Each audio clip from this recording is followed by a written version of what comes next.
మంత్రాల పకీరు చెప్పే మాయ మంత్రం కథ కదే చంటోళ్లను భయపెట్టే భూచోడి కథ కదే తాత ముత్తాతమ్మల భూతాల కథ కదే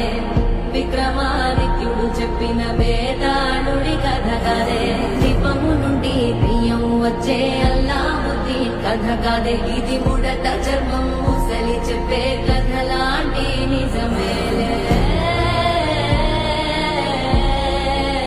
మంత్రాల పకీరు చెప్పే మాయ మంత్రం కథ కదే చంటోళ్లను భయపెట్టే భూచోడి కథ కదే తాత ముత్తాతమ్మల భూతాల కథ కదే విక్రమాదిత్యుడు చెప్పిన వేదాళుడి కథ కదే దీపము నుండి బియ్యం వచ్చే అల్లావుద్దీన్ కథ కదే ఇది ముడత చర్మం